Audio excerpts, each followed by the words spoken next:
નવસારી તાલુકાના સિંગોદ ગામમાં પાણી પુરવઠા વિભાગ સામે ગંભીર આક્ષેપ થયો છે। ઉદ્ઘાટન પહેલા જ પાણીની ટાંકી ધરાશાયી થઈ ગઈ છે। હલકી ગુણવત્તાને કારણે ટાંકી જમીન દોસ્ત થઈ હોવાનું સ્થાનિકો કહી રહ્યા છે।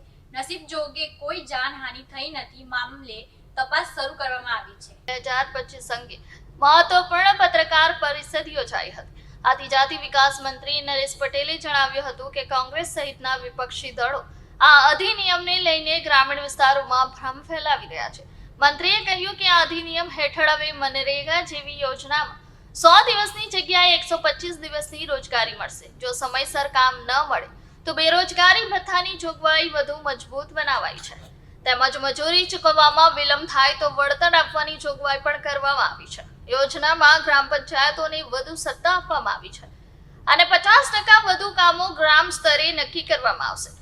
જળ સંરક્ષણ, શાળા, હોસ્પિટલ જેવી માળખાગત સુવિધાઓ, સ્વસહાય જૂથો માટે આજીવિકા અને આપત્તિ વ્યવસ્થાપનના કામોને પ્રાથમિકતા આપવામાં આવશે। ભ્રષ્ટાચાર અટકાવવા બાયોમેટ્રિક હાજરી, GIS મોનિટરિંગ અને ફરજિયાત સોશિયલ ઓડિટ જેવી વ્યવસ્થાઓ અમલમાં મુકાઈ છે। મંત્રી નમસ્કાર, નીરવ ચૌધરી, કાર્યપાલક ઇજનેર, પાણી પુરવઠા વિભાગ નવસારી। જી, સિંગોદમાં જે પાણી ટાંકી જે તૂટી પડી છે તે બાબતે શું? ગઈકાલે આ ઘટના થયેલી છે તે અમારા ધ્યાને આવેલી છે। સિંગોડની અંદર આશરે 50,000 લીટર ક્ષમતાની આપણે 10 મીટર હાઈટની ટાંકીનું કન્સ્ટ્રક્શન કરવામાં આવેલું। તો ત્યાં અત્યારે ગઈકાલે આ ઘટનાનું રિપોર્ટિંગ આપણને મળ્યું છે કે ત્યાં ટાંકી પડી છે। ક્યારે બનાવવામાં આવી હતી, કેટલા રૂપિયાના ખર્ચા અને શું કેટલા લીટર? આશરે 50,000 લીટરની ક્ષમતાની આ ટાંકી હતી અને અંદાજે 3 મહિના ઉપર થયા હશે કન્સ્ટ્રક્શનના અને એની estimate amount I think 12 lakh જેવી છે, જેનું પેમેન્ટ તો અત્યારે કરવામાં આવેલું નથી એજન્સીને, પણ એના ટેસ્ટિંગ પહેલાં જ એજન્સી ત્યાં જમીનના રીઝનના કોઈ વોટ્સએવર ભંગાણ થયેલું છે। કઈ એજન્સી?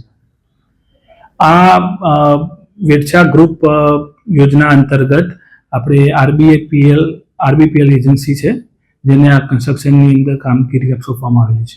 ટાંકી બની નથી પહેલા જ આ રીતના ભંગાણ થયું છે તો શું કાર્યવાહી કરવામાં આવશે? એટલે ટાંકીના જે ભંગાણ શા કારણથી થયું, શું રીઝન છે, એના માટે આપણે નિષ્પક્ષ તપાસ હેઠળ એક તો PMCને બી આપણે શોકોઝ નોટિસ આપેલી છે અને એના ડિટેલ સ્ટ્રક્ચરલ ફેલિયર રીઝન્સ રજૂ કરવા માટે તાત્કાલિક એમને જાણ કરેલી છે। તથા આપણે થર્ડ પાર્ટી ઇન્સ્પેક્શન તરીકે SBNIT સુરત છે, એનો બી આપણે સંપર્ક કરી અને એમના થ્રુ આ ટાંકી અને યોજનાની બીજી ટાંકીઓની પણ સ્ટ્રક્ચરલ સ્ટેબિલિટીના રિપોર્ટનું એનાલિસિસ કરવામાં આવ્યું છે। કેટલા સમયની અંદર રિપોર્ટ આવી જશે? એ આપણે કાર્યવાહી ઇનિશિયેટ કરી દીધી છે। ત્યાંથી હવે સ્ટ્રક્ચરલ SBNIT અને PMC બંને પોતે ઇન્ડિવિજ્યુઅલી રીતે એનું એનાલિસિસ કરશે, રિપોર્ટિંગ કરશે અને એના આધારે આપણને રિપોર્ટ સબમિટ કરશે। કામ અત્યારે અટકાવવામાં આવશે? હાલ એનું કામ આપણે અત્યારે કામગીરી જે છે એ અટકાવી અને એના આધારે જે કામગીરી છે આપણા રિપોર્ટિંગ જે સબઓર્ડિનેટ ઓફિસ છે એની સઘન દેખરેખ હેઠળ જ આની કામગીરી આગળ વધારવામાં આવશે। કેટલા સમયની અંદર પૂરું કરવાનું હતું આ કામ? કામગીરી આ ટાંકીની જે પ્રાઇમા ફેઝ છે એ ટાંકીની કામગીરી થયેલી છે, પણ એની હાઇડ્રો ટેસ્ટિંગ અને એની કામગીરી બાકી હતી। તો એ કામગીરી પૂર્ણ થયા બાદ જ ટાંકી હેન્ડઓવરની તો કામગીરી થતી હોય છે। તો એ કામગીરી હજી નિર્માણથી નથી ટાંકી એની। રાત્રે અચાનક 9:30 અવાજ આવ્યો તો સ્થળ પર તપાસ કરીને જોયું તો કે ભાઈ ટાંકી પડી ગઈ છે। ગુણવત્તા લઈને શું કહેશો તમે? ગુણવત્તામાં હલકી ક્વોલિટીનું મટીરિયલ છે, રેતીમાં બી કોઈ મતલબ સારી નહીં હતી ને સળિયા બી જોઈએ તેવા સારા નથી વાપરેલા અંદર।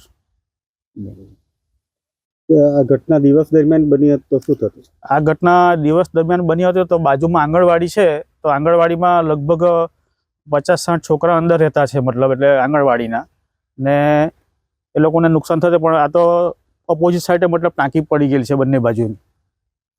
ટાંકી વપરાશમાં ચાલુ થઈ હજુ? હા, વપરાશના ચાલુ થયા ને લગભગ 2-3 દિવસ થયેલા છે, હજુ તો નવું બનાવેલી છે ટાંકી। શું કહેશો ગુણવત્તા સામે? ગુણવત્તામાં તદ્દન હલકી ક્વોલિટીનું મટીરિયલ વાપરેલું છે। મતલબ શું સજા થવી જોઈએ? સજામાં તો હવે સરકારના જે નિયમ પ્રમાણે હોય તે સજા થવી જોઈએ કોન્ટ્રાક્ટરને। મારું નામ કૌશિક કુમાર રાજુભાઈ હળપતિ, હું સિંગોદ ગામમાં રહેવાસી છું અને હાલ પંચાયત સભ્ય છું। આ હમણાં પાણી પુરવઠા તરફથી અમને ટાંકી બનાવી આપવામાં આવી હતી. એનું આ રવિવારના રોજ અમે જોડાણ કર્યું હતું મોટર સાથે, અને હાલ એને ચેક કરવા પૂરતી પાણી અડધી ટાંકી ભરતા હતા અને પાણી ફળિયા અને ગામમાં આપતા હતા. હવે ત્રીજો દિવસ હતો, આ બીજા દિવસ હતો અને ટાંકી અડધી ભરેલી હતી, ક્રેક આવી હતી. અમને જાણ કરી એમને, ને એમનું કેવું હતું કે ભાઈ હમણાં તમે પાણી આપતા રહો અઠવાડિયું સુધી, અને શું થાય છે જોઈએ ને અને પછી રિપેર કરી દઈએ. પણ ત્રીજા દિવસે આ ટાંકી અડધી પોણી ભરી હશે અને રાત્રે 9 સાડા 9 વાગ્યે આ ટાંકી એક બાજુ નમી અને પડી ગઈ છે.